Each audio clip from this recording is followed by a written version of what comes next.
രാജ്യസഭാ തെരഞ്ഞെടുപ്പുമായി ബന്ധപ്പെട്ട് CPM ഉഭയകക്ഷി ചർച്ചയ്ക്ക് സീറ്റ് ആവശ്യപ്പെട്ട പാർട്ടികളുമായി CPM വെവ്വേറെ ചർച്ച നടത്തും. ജൂൺ 6 മുതലാകും ചർച്ച തുടങ്ങുക. മാർഷൽ വി സെബാസ്റ്റ്യൻ വിവരങ്ങളുമായുണ്ട്. മാർഷൽ, ലോക്സഭാ തെരഞ്ഞെടുപ്പ് റിസൾട്ട് വരുന്ന തൊട്ടു പിന്നാലെ തന്നെ പിന്നീട് രാജ്യസഭാ സ്ഥാനാർത്ഥിത്വം സംബന്ധിച്ചിടത്തുള്ള തീരുമാനത്തിലേക്ക് എത്തേണ്ടതുണ്ട്. ഘടകകക്ഷികളൊക്കെ നിലവിൽ വിട്ടുവീഴ്ചയില്ലാതെ സ്ഥാനാർത്ഥിത്വം വേണമെന്നുള്ള ആവശ്യവുമായി നിൽക്കുകയും ചെയ്യുന്നുണ്ട്. എങ്ങനെയാണ് CPM അനുനയ നീക്കത്തിലേക്ക് ഉൾപ്പെടെ ഉഭയകക്ഷി ചർച്ചയിൽ ഉൾപ്പെടെ കടക്കുക?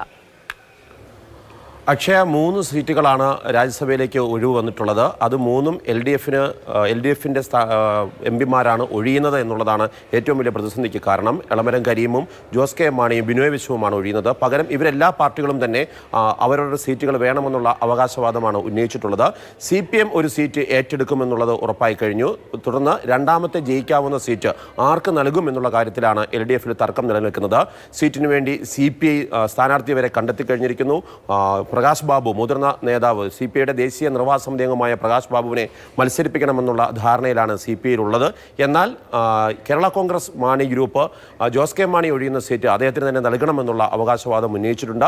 ഇതിന് പുറമെ RJDയും NCPയും LDFിൽ തന്നെ തങ്ങൾക്ക് ഒരു രാജ്യസഭാ സീറ്റിന് അവകാശം ഉണ്ട് എന്നുള്ള നിലപാടാണ് സ്വീകരിച്ചിരിക്കുന്നത്. ഇത്തരമൊരു സാഹചര്യത്തിലാണ് അടുത്ത മാസം 6-ാം തീയതി മുതൽ ഉഭയകക്ഷി ചർച്ച നടത്തുവാൻ വേണ്ടി CPM തയ്യാറാകുന്നത്.